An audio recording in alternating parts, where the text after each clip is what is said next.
cela requiert notre mobilisation générale. Nous sommes en guerre.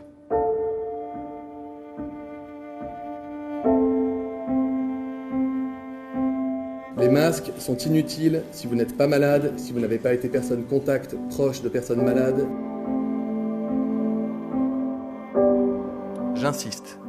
L'usage du masque en population générale n'est pas recommandé et n'est pas utile.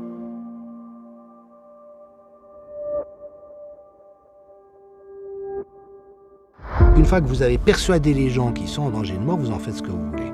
Parce qu'il n'y a pas d'impératif plus grand à l'intérieur de leur champ de conscience. L'hydroxychloroquine que défend le professeur Raoult, vous pas, vous restez sur vos positions? Je pense que maintenant la question est réglée.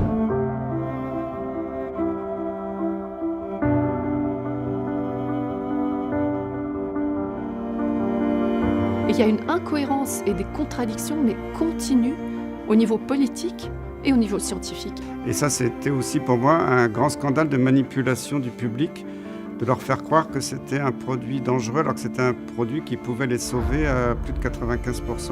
Le rapport du Sénat français sur H1N1 en 2010 dit un des principaux dysfonctionnements, c'est qu'on a déformé les données de A à Z. Donc c'est un rebelote.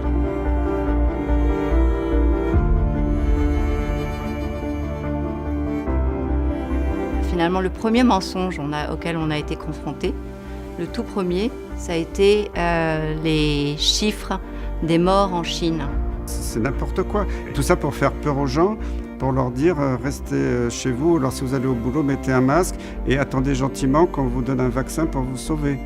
Ça s'appelle de la manipulation. Je pense qu'il y a un consensus très clair aujourd'hui pour dire il ne faut surtout pas avoir de masque pour le grand public, ça n'a pas d'intérêt et c'est même presque faussement protecteur puisqu'on porte un masque. Ce sont des stratégies criminelles. Dès qu'un dirigeant utilise des métaphores guerrières, ça devrait vraiment nous mettre la puce à l'oreille parce que c'est systématiquement annonciateur d'un abus d'autorité.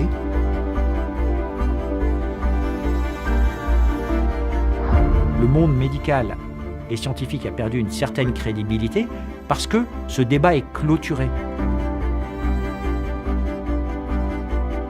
Aujourd'hui, qu'il n'y a plus de mortalité, on parle des cas, mais des cas, c'est pas des gens malades.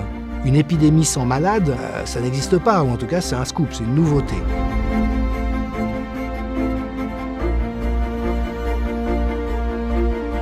Les masques, c'est une bataille essentielle. Le gouvernement a fait toute la transparence et mobilisé depuis le premier jour et nous continuons d'avancer.